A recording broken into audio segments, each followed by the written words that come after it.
Good morning everyone, my name is Rahul. I welcome you all in your teaching warrior family. ठीक है, 181वां video है ये, Hindi grammar plus आज 5 question रखे मैंने पेडागोजी के। तो पेडागोजी वालों आखिरी तक रुक के जाना, अपने क्वेश्चन कर जाना। ऐसे क्वेश्चन हैं जो किसी भी टीचिंग एग्जाम के लिए हद से ज़्यादा इंपॉर्टेंट है।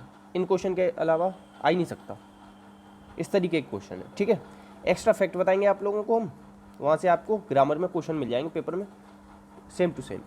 ठीक है, एक चीज़ याद रखना, सब्सक्राइब कर देना जितने भी नए स्टूडेंट्स आए। ठीक है, जिससे कि नए जो वीडियोस डालूंगा ना मैं, वो आपको मिल सके टाइम टू टाइम। पहले क्वेश्चन से स्टार्ट करेंगे, हिंदी भाषा का प्रथम प्रमाणिक ग्रंथ। भाई साहब इतना ज़्यादा क्वेश्चन पूछा गया ये कि हद हो गई है। क्या हो गई है? हद से ज़्यादा।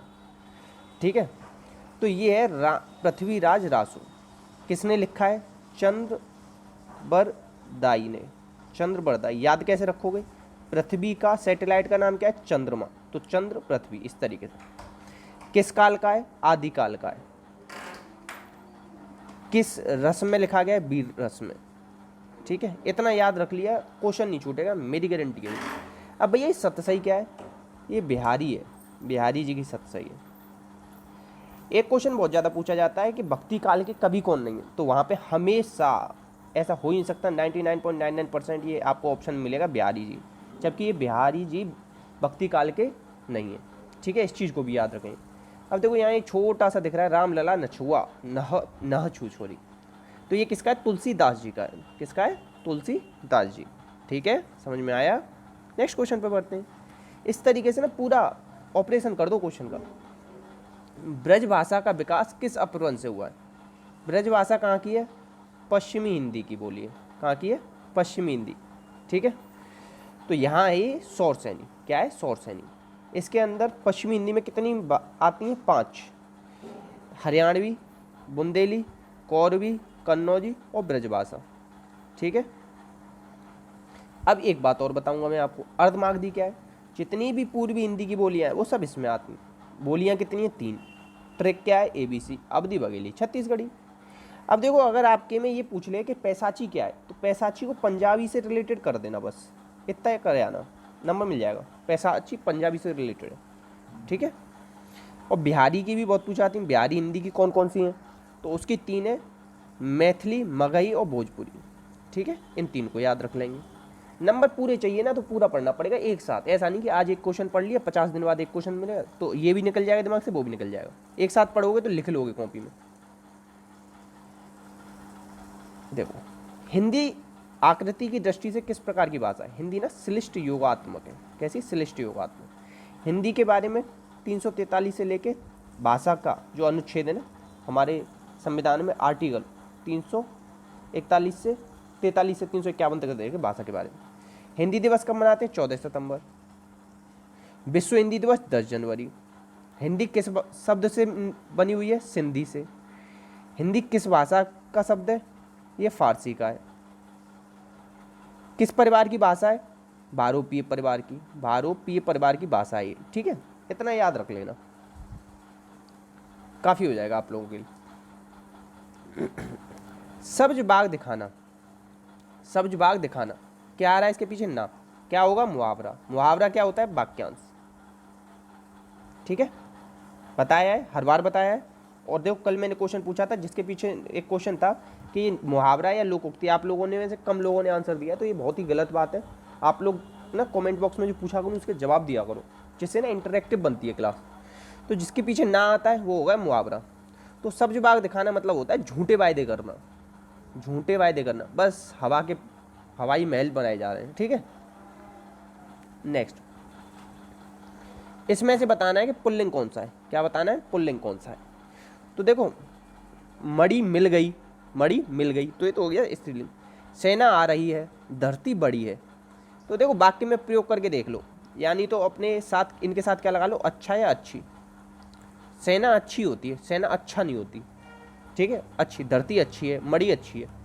कुटुंब अच्छा है या कुटुंब बड़ा है, या वाक्य प्रयोग कर लो, कुटुंब बड़ा है। ठीक है, तो ये हो जाएगा पुल्लिंग, बाकी 3 हो गए स्त्रीलिंग। सबसे आसान है ये ट्रिक, इससे आसान नहीं हो सकता। देखो, संगम, संवाद, संतोष, संस्कार, संयुक्त शब्दों में उपसर्ग बताना है। कहाँ लग गया है उपसर्ग? आगे लगता है आपके उपसर्ग। या शब्द के आदि में लगता है उपसर्ग। संस्कृत में उपसर्ग हमेशा बताता हूँ 22, ठीक है। ये क्या है? संस्कृत। संस्कृत भाषा में कितने हैं उपसर्ग? सो निम्नेर दुर्दोष आ अब उप अप अबे अदे अनुशम। इतने भी याद रख लोगे ना तो काम चल जाएगा। देखो इतना हमेशा के लिए ये ट्रिक याद कर लो, ट्रिक दे रहा हूँ, लिख लेना।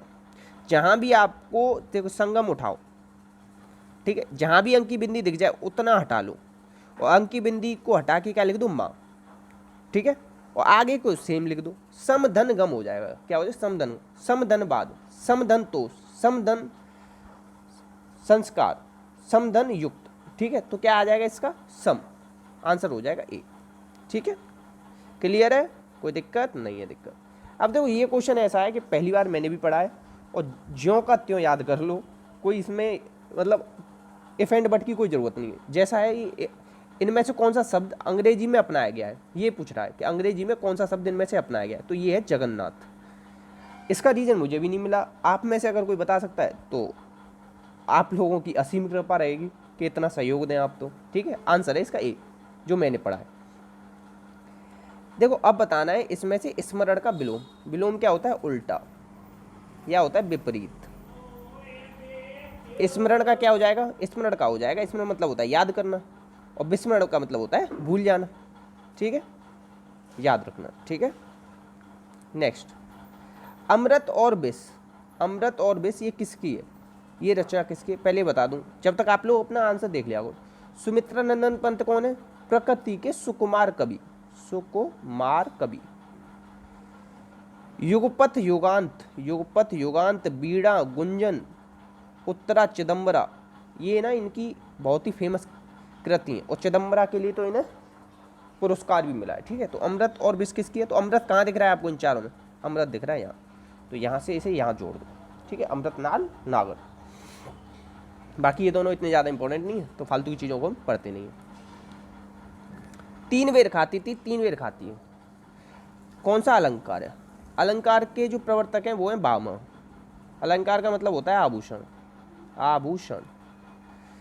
मेन अलंकार 2 प्रकार के, शब्दालंकार, दूसरा है अर्थालंकार। ये कौन सा अलंकार है? ये है शब्दालंकार, ठीक है। कौन सा है? शब्दालंकार, ठीक।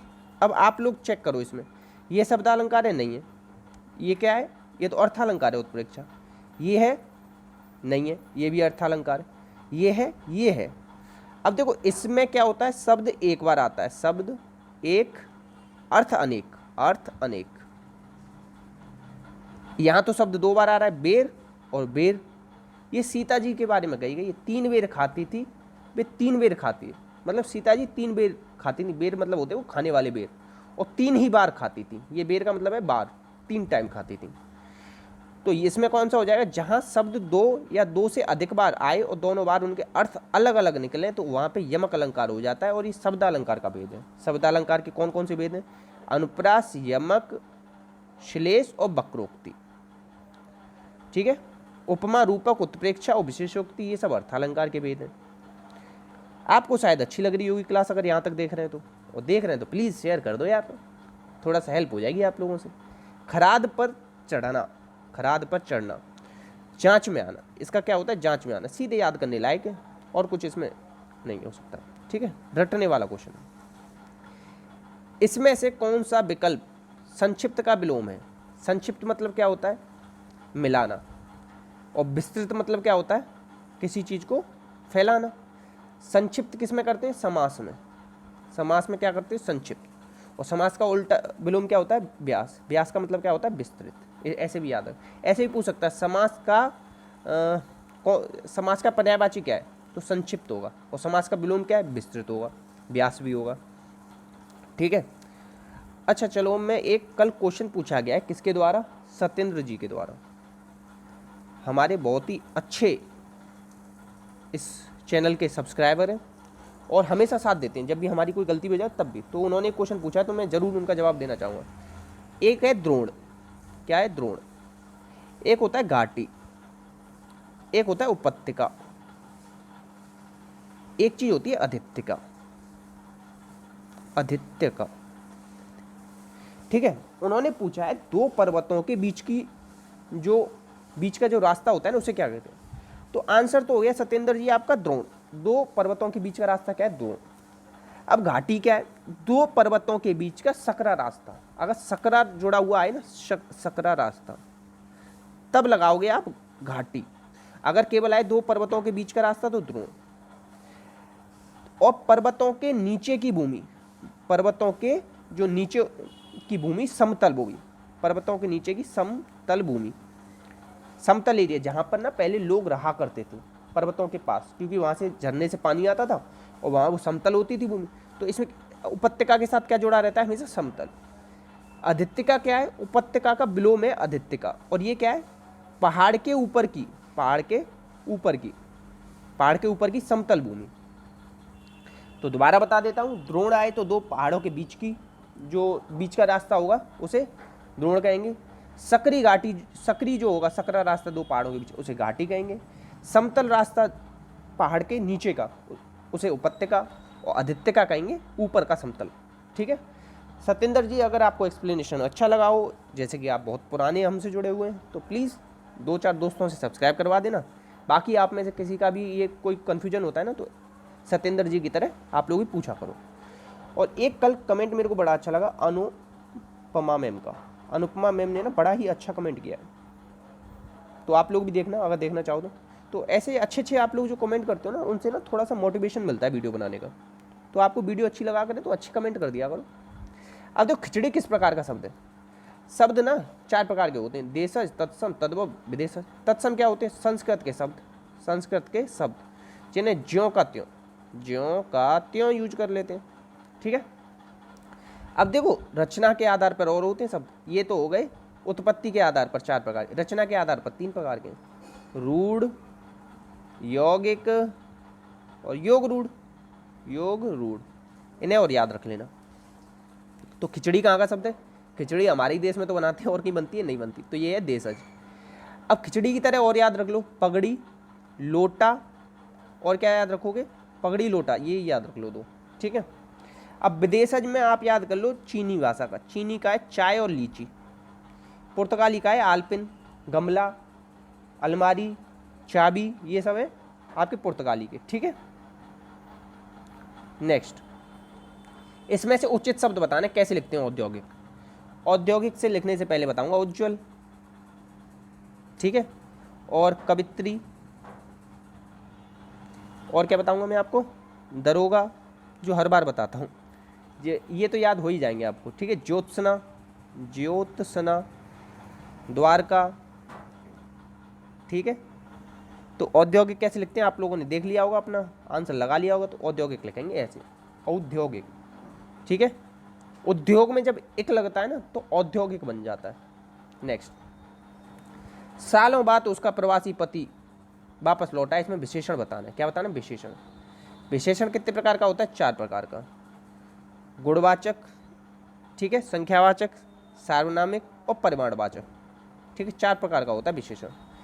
और विशेषण की 3 अवस्थाएं, मूलावस्था, उत्तरावस्था और उत्तमावस्था। मूलावस्था, उत्तरावस्था और उत्तमावस्था। ठीक है, 3 अवस्थाएं। तो अब इसमें से कौन सा पति है उसका, प्रवासी पति। पति की विशेषता क्या है, प्रवासी, जो बाहर से आया हुआ हो। तो आंसर क्या हो जाएगा, प्रवासी। ठीक है, आंसर हो जाएगा इसमें सी। ठीक है, निम्न में से कौन सा पुल्लिंग शब्द है। अब पुल्लिंग शब्द बताओ भैया, अब इसको वाक्य प्रयोग कर लो। आप लोग बताओगे, चलो प्लीज़ आप लोग बताना, मैं थोड़ा सा हिंट दे देता हूँ। ठीक है, चील उड़ गई, चील उड़ गई। अब कुर्सी टूट गया या टूट गई, कुर्सी क्या बोलते हो, टूट गई बोलते हो या टूट गया। राशि खराब चल रही है, राशि खराब चल रही है, तो ये भी स्त्रीलिंग, ये भी स्त्रीलिंग।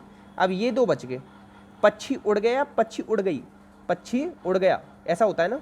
अच्छा, अब आप बताओगे इसका, क्वेश्चन नंबर 32। मैंने बहुत हिंट दे दिए, अब आप बताओगे इसका आंसर। ठीक है, क्या हुआ, ए या डी में से बता देना। ठीक है, और प्लीज़ बता देना, और वीडियो अच्छी लगा गई थोड़े अच्छे कमेंट कर दिया करो, जिससे मोटिवेशन मिल जाए थोड़ा सा। शेयर तो प्लीज़ करोगे, ये आप लोगों का ना फ़र्ज़ है, ये आपका फ़र्ज़ है। ठीक है, तो फ़र्ज़ है तो फर्जी मत बन जाना, कहीं ये मत हो जाना, तो अपने फ़र्ज को पूरा करना। ठीक है, इसमें से निशीथ का अर्थ क्या होता है, निशीथ का अर्थ होता है आधी रात का समय, आधी रात का समय उसे कहा जाता है निशीथ। अब देखो आप लोगों का काम क्या है, चंद्रमा का, जैसे शशांक छोड़ो, हिमांशु, ठीक है, हिमांशु तो होता है चंद्रमा का। और आप इसके बाकी के पर्यायवाची बताओगे कि और कितने पर्यायवाची आप बता सकते हो। क्या आप सिलेक्शन लेना चाहते हो? अगर सिलेक्शन लेने की जिद है ना आपके अंदर तो बता देना इसके पर्यायवाची, नहीं तो बाकी तो फिर सब लोग टाइम पास तो कर ही रहे हैं ज़्यादातर। नेक्स्ट है काजल की रेख सी कतार है, काजल की रेख सी कतार है। आपको कुछ भी सोचने की जरूरत नहीं है, पहले ही बता दिया इसने कौन सा अलंकार, अर्थालंकार। कौन सा है? अर्थालंकार। तो सा सी से किस में आता है? सा सी से। नए स्टूडेंट है ना, उन लोग अपने लिए ट्रिक लिख लेना, सरिस, सम, जैसा, जैसे, ये सब किस में आते हैं? ये सब आते हैं उपमा में। किस में? उपमा अलंकार में आते हैं। सा सी से, सरिस, सम, जैसा, जैसे, हमेशा उत्प्रेक्षा होगा ना तो उत्प्रेक्षा में क्या आता है? जन जानहूँ मन मानहूँ ज्यों त्यों, जन जानहूँ मन मानहूँ ज्यों त्यों। जो बोल रहा हूँ उसे कॉपी में लिखना। रूपक में क्या होता है? अभेद आरोप होता है, उपमेय और उपमान का अभेद आरोप। एग्जाम्पल बताऊंगा, चंद्र खिलौना, ठीक है, इतना याद रख लेना। प्रेम अंधे की राहों की तरह ही आकर्षक होता है। कैसा होता है? आकर्षक होता है। देखो पूर्णकाल होता तो चुका आता, सामान्य है तो होता है आ रहा है, अपूर्ण होता तो रहा है आता, भूतकाल होता तो सामान्य भूतकाल में क्या होता है? मैं गया, वह आया, इस तरीके से होता है। आपका भूतकाल होता है 6 प्रकार का, सामान्य काल होता है 5 प्रकार का, और भविष्यकाल होता है 3 प्रकार का। ठीक है, जो मैं बोल रहा हूँ उस चीज़ पे ज़्यादा ध्यान देना। ठीक है, तो जितने भी अब अच्छा अभी और है क्वेश्चन ग्रामर के। गण का प्रयोग कर बहुवचन नहीं बनाया जा सकता। किस में गण का प्रयोग नहीं होगा? शिक्षक गण होता है, भक्तगण होता है, नेता गण होता है। देवी का देवियाँ हो जाता है, देवी का बहुवचन क्या होगा? देवियाँ, तो आंसर हो जाएगा बी। तत्सम शब्द नहीं है इसमें से। उष्ट का क्या हो जाता है? ऊँट। चक्षु का क्या हो जाता है? आँख। ये तत्सम है, ये तत्सम है। दधी का क्या हो जाता है? दही। श्रृंगार का ये है आपका क्या? तद्भव शब्द। इसका तत्सम क्या बनेगा? इस तरीके से श्रृंगार बनेगा। श्रृंगार लिखना सीख लेना, शुद्ध अशुद्ध में बहुत आता है। इसमें इस तरीके को मत जोड़ देना, तब गलत हो जाएगा। पहले जो लिखा था वो सही था। ठीक है, अब देखो ग्रामर वाले जितने क्वेश्चन थे ना वो खत्म हो गए, दी एंड हो गया। तो प्लीज़ शेयर करके जाना, आप लोगों से मैं रिक्वेस्ट कर रहा हूँ ग्रामर वाले और पेडागोजी वालों, आप लोगों के लिए है ये अब मस्त चीज़ें, बहुत ही प्यारे प्यारे क्वेश्चन। बहुभाषी कक्षा से तात्पर्य क्या होता है? बहुभाषी कक्षा कहाँ होती है? जहाँ अनेक तरीके की, अलग अलग तरीके की भाषाएं एक साथ बोलने वाले बच्चे होते हैं, उन्हें कहते हैं बहुभाषी कक्षा। और ये क्या है? हमेशा ये है आप लोगों के लिए बहुत ही वरदान। बहुभाषी कक्षा क्या कही जाती है? वरदान कही जाती है। ये पूछा जाएगा बहुभाषी कक्षा वरदान है या अभिशाप है, तो ये है वरदान। ठीक है, वो बहुत ही आवश्यक है। आप लोगों को ना संसाधन के तरह यूज करनी चाहिए बहुभाषिकता को। तो ये इसका तात्पर्य होता है जिस कक्षा में प्रत्येक बच्चे की घर की बोली को सम्मान दिया जाता है। जिस कक्षा में प्रत्येक बच्चे के घर की बोली को सम्मान दिया जाता है उसे कहते हैं आप बहुभाषी कक्षा। ठीक है, अलग अलग, जैसे कोई गांव का बच्चा है, कोई शहर का बच्चा है, कोई मतलब पंजाब से बच्चा आ गया आप लोगों के यहाँ पढ़ने, कोई अगर राजस्थान से आ गया, तो ऐसा नहीं कि आप उसे उस चीज़ से परेशान हो गए। वो बहुत ही आवश्यक चीज़ है आपके लिए, संसाधन की तरह यूज करेंगे आप उसे, और उसकी बच्चे की बोली को सम्मान देंगे, इसे ही कहेंगे बहुभाषी कक्षा। हिंदी भाषा के विविध रूपों से परिचित कराने के लिए क्या करना चाहिए? क्या सर्वाधिक आवश्यक है? इसके लिए क्या आवश्यक है बताओ? तो इस क्वेश्चन का जवाब आप लोग देना। इस क्वेश्चन नंबर 21 को छोड़ दे रहा हूँ अभी के लिए, ठीक है, आप लोग दोगे। नेक्स्ट, उपचारात्मक शिक्षण की सफलता किस पर निर्भर करेगी? उपचारात्मक से पहले होता है निदानात्मक, इससे पहले निदानात्मक। निदान का मतलब क्या होता है? किसी भी परेशानी की पहचान करना है कि प्रॉब्लम क्या है।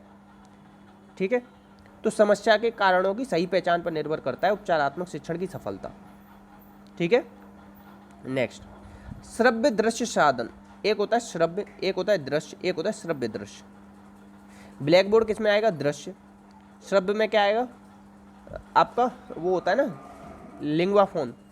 लिंग्वाफोन भी छोड़ो, वो जैसे पहले आईपॉड वगैरह चलते थे ना, जो केवल सुना जाता था उसमें। और श्रव्य दृश्य क्या है? चलचित्र, देखोगे भी और चल भी रहा होगा, आवाज़ भी आएगी। ठीक है, नेक्स्ट, ब्लूप्रिंट तैयार करने के लिए क्या उपयोगी नहीं? ब्लूप्रिंट किसके लिए तैयार किया जाता है? पेपर। जब भी पेपर बनाते हैं ना तो उससे पहले एक ब्लूप्रिंट तैयार करते हैं। शिक्षण के लक्ष्य होने जरूरी है, पाठ्य पुस्तक के प्रकरण, प्रश्नों के प्रकार भी, सब कुछ जरूरी है, मगर शिक्षक निर्मित सामग्री का इसमें कोई रोल नहीं है, तो आंसर हो जाएगा ए। ठीक है, क्वेश्चन हो गए 5 पूरे, 4 क्वेश्चन बताएं, एक आप लोगों के लिए दिया है। और अब आप लोगों का काम ये है कि शेयर करके जाएंगे आप लोग वीडियो को, ठीक है। और जितने भी टेलीग्राम पर अपना भी जो चैनल है ना उसमें भी शेयर कर देना, और प्लीज़ ज़्यादा से ज़्यादा शेयर करना। आप लोगों से ना दिल से रिक्वेस्ट कर रहा हूँ, आज कर जाना, बाकी प्लीज़ देख लेना आप लोग अपनी तरह से, ठीक है। अपना और अपनों का ध्यान रखना, कन्फ्यूजन हुआ हो तो कमेंट बॉक्स में पूछना। जय हिंद, जय भारत।